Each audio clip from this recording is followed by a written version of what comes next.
व्यवस्था की पोल खुलती है। अब ऑपरेशन कायाकल्प के नाम पर बहुत दावे किए गए। ऑपरेशन कायाकल्प क्या? हालांकि अखिलेश यादव बार बार कह रहे हैं कि वैसे नीति आयोग की रिपोर्ट है कि लगभग 94,000 स्कूल देश भर में सरकारी स्कूल 2014 से लेकर 10 सालों में या तो बंद हुए या स्कूलों की कमी हुई। मर्ज करने की एक सिलसिला यूपी को लेकर कहा गया कि 5,000 स्कूल बंद कर दिए गए या मर्ज कर दिए गए, मतलब टोटल स्कूल की संख्या में 5,000 की कमी आई। हालांकि अखिलेश यादव 26,000 का दावा करते हैं।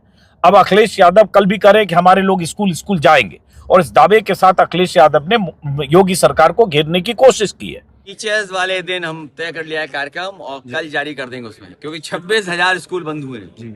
हर स्कूल के सामने हमारी पार्टी के लोग पहुंचेंगे और कहेंगे कि पीडीए स्कूल चलेंगे, क्योंकि पीडीए के लोगों के साथ सबसे बड़ा धोखा हो रहा है। लखनऊ में सर हाल ही में प्रदर्शन हुआ, जैन अल्फा के बच्चे शामिल थे। वो कह रहे हैं कि शिक्षक नहीं है, बोर्ड परीक्षा। स्मार्ट क्लास और डिजिटल लाइब्रेरी वहां दी है, फर्नीचर देने के कार्य किए गए हैं। हर बच्चे को 1,60,00,000 बच्चे के लिए बैग भी दिया है, बुक्स भी दिया है, 2 यूनिफॉर्म प्रत्येक बच्चे को। अब सब चीज आपने कर ही दिया योगी आदित्यनाथ जी। आपने फ्लोर बनवा दिया, बालक बालिकाओं के लिए शौचालय बना दिया, स्मार्ट क्लासरूम बना दिया, स्कूल की व्यवस्था ठीक कर दी, सब चीज आपने कर दिया जो आप दावा कर रहे हैं कथित तौर पर। अगर कर ही दिया तो फिर स्कूलों की ऐसी तस्वीरें, ऐसे वीडियो क्यों आ रहे हैं कि बच्चे विरोध प्रदर्शन कर रहे हैं? स्कूल में शिक्षकों की कमी को लेकर क्यों तस्वीरें आ रही है? और उसके बाद ऐसे फरमान क्यों आ रहे हैं आपके सरकारी महकमे की तरफ से कि स्कूलों में वीडियो भी? जो जेन अल्फा बच्चे, ये भी आप कह सकते हैं कि जगह जगह इनके धरने प्रदर्शन चल रहे हैं। क्या आपको लगता है कि मिस्टर मोदी और मिस्टर शाह पूरी तरह मशीनरी, मोदी का सिस्टम पूरी तरह फेल हो रहा है? क्योंकि कहीं भी मैं देख रहा हूं उसको संभालने की कोशिश नहीं हो रही है। दीपक जी देखिए, 20 तारीख के पहले ये स्थिति थी कि हमारे देश के युवा ए पॉलिटिकल रहना चाहते थे, नॉन पॉलिटिकल रहना चाहते थे, वो किसी के साथ जुड़ना नहीं चाहते थे। और आपने ये भी देखा जंतर मंतर के आंदोलन में ज्यादातर बच्चे ए पॉलिटिकल थे, उनकी डिमांड थी जो जेन्युइन थी वो उसको पूरा करना चाहते थे। लेकिन 20 तारीख को जो इन लोगों ने किया, पुलिस ने किया, और जो गृह मंत्री या गृह मंत्रालय के आदेश पे हुआ, उसकी वजह से इन लोगों ने बच्चों को राहुल गांधी की तरफ धकेल दिया। ये राहुल गांधी की तरफ चले जाओ, हमारे तरफ तो तुम्हारे दरवाजे बंद हैं, नेगोशिएशन के रास्ते बंद हो गए। देखिए बड़े वरिष्ठ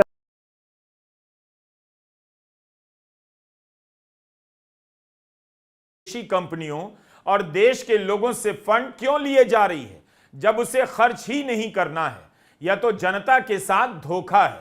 तो विदेशी फंड क्यों लिया जा रहा है? या सरकार विदेशी फंड के नाम पर इतनी सारी थ्योरी की कहानी गढ़ती है? पीएम केयर्स फंड में किस विदेशी कंपनी या संस्था ने पैसा दिया बताना नहीं चाहती। गोदी मीडिया डर के मारे पूछ नहीं पाता। पीएम केयर्स फंड के चेयरमैन कौन है? प्रधानमंत्री नरेंद्र मोदी। इसके अलावा इसमें 3 कैबिनेट मंत्री, गृह मंत्री हैं, वित्त मंत्री हैं और रक्षा मंत्री एक्स ऑफिशियो कैपेसिटी में ट्रस्टीज बनाए गए हैं। इस मामले को अब समझने के 2 ही रास्ते हैं। एक कि फंड को लेकर क्या क्या कानून है, प्रक्रियाएं क्या हैं और अब तक क्या क्या हुआ है, और दूसरा मोदी सरकार फंड और चंदे के मामले में कितनी पारदर्शी रही है। उसी से आपको पता चले कोविड से मरे लोगों के परिवारों को सरकार मुआवजा ही नहीं देना चाहती थी। उसने हाथ खड़े कर दिए कि हर परिवार को 4 लाख रुपए नहीं दे सकती है। इससे आपदा राहत कोष ही खाली हो जाएगा। 4 लाख से बात घटते घटते 50,000 पर आई। सुप्रीम कोर्ट को गाइडलाइन बनाने के आदेश देने पड़े। कोविड के दौर में कितने लोग मरे, इसी की वास्तविक संख्या अभी फाइनल नहीं। जब तक रिसर्च रिपोर्ट आती रहती है कि मरने वालों की संख्या सरकार के आंकड़ों से कई गुना ज्यादा है। मोदी सरकार और बीजेपी सरकार का फंड या चंदे को लेकर क्या रिकॉर्ड रहा है, यह भी जानते रहिए। 2016 में मोदी सरकार ने जिस तरह से इलेक्टोरल बॉन्ड का कानून बनाया उसके बारे में बार बार बात कीजिए। इस कानून में प्रावधान जोड़ा गया कि राजनीतिक दल को कौन कितना चंदा दे रहा है इसकी जानकारी सामने नहीं आई।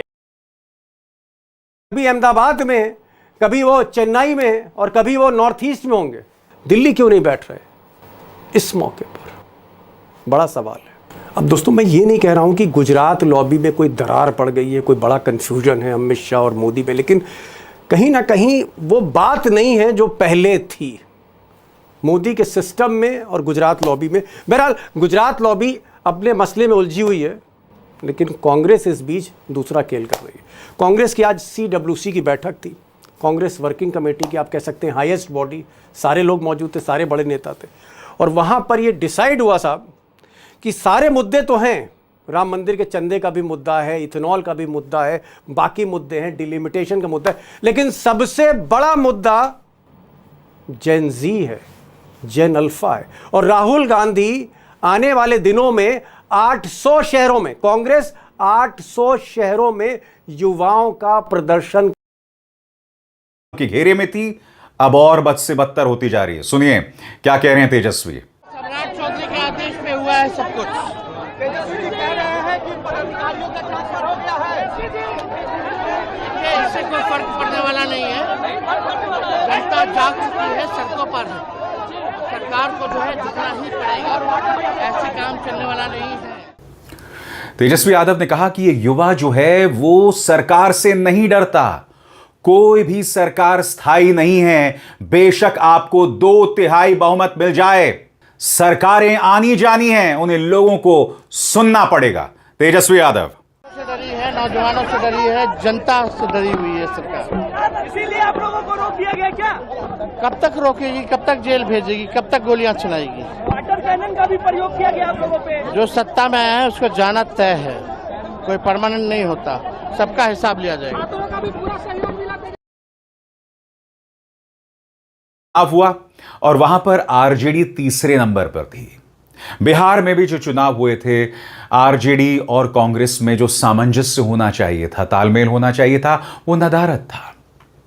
तेजस्वी यादव पर लगातार ये आरोप लगते रहे कि जो विपक्ष का किरदार होना चाहिए था वो नहीं निभा रहे हैं। अब उन्हें एक उग्र अंदाज में देखा गया, जिसका स्वागत किया जाना चाहिए, क्योंकि विपक्ष ऐसा ही होना चाहिए। अगर हमारा विपक्ष कमजोर होगा, नाकारा होगा, तो यह लोकतंत्र का अपमान होगा दोस्तों, क्योंकि भारतीय जनता पार्टी एजेंसीज के जरिए अक्सर लोकतंत्र को कमजोर करती रहती है। मगर जब वो सड़कों पर होंगे और उन पर आंसू गैस के गोले से लेकर वाटर कैनन्स चलाए जाएंगे, तो यह अपने आप में बहुत कुछ कहता है। हालांकि प्रशांत किशोर ने तेजस्वी यादव पर तंज कसा है, सुनिए उन्होंने क्या कहा। हमको जानकारी नहीं है, विपक्ष के नेता हैं, उनको करना ही चाहिए। जी हाँ दोस्तों, यूपी में ये हो क्या रहा है दोस्तों, बच्चों पर जो जुल्म यूपी सरकार ने किया है और कोई नहीं कर सकता।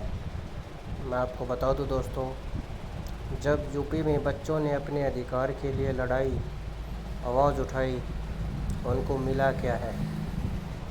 उनको लात मार दी गई है दोस्तों।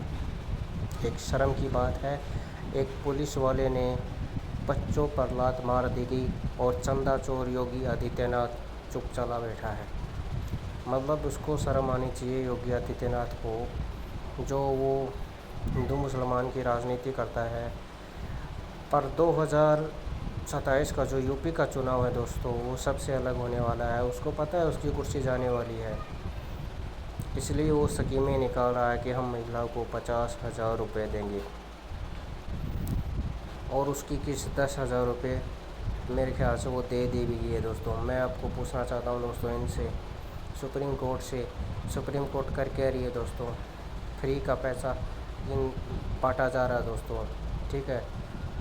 ये जो बाहर के स्टेट हैं, विकसित स्टेट हैं, तमिलनाडु, इनका पैसा उठाकर इन जनता को मुफ्त की रेवड़ियाँ दी जा रही हैं। एक तरफ कावड़ियों पर फूल बरसाए जाते हैं और दूसरी तरफ बच्चों को लात मारा जाता है दोस्तों। डेमोक्रेसी बिल्कुल मैं बताऊं चकनाचूर हो गई है। और बीजेपी सरकार को इस बात के लिए भी शर्म आनी चाहिए दोस्तों। उस नन्ही गुड़िया को लात मारने की ज़रूरत क्या थी। और ये पूछना चाहता है भारत उस चंदा चोर योगी आदित्यनाथ से, जो इतनी बड़ी हेकड़ी में बोलता रहता है दोस्तों। चंदा चोर तो है दोस्तों, राम मंदिर का जितना सारा पैसा उठाया है और उठाकर एमएलए और विधायक खरीदे जा रहे हैं। मतलब तुम लोगों को शर्म आनी चाहिए।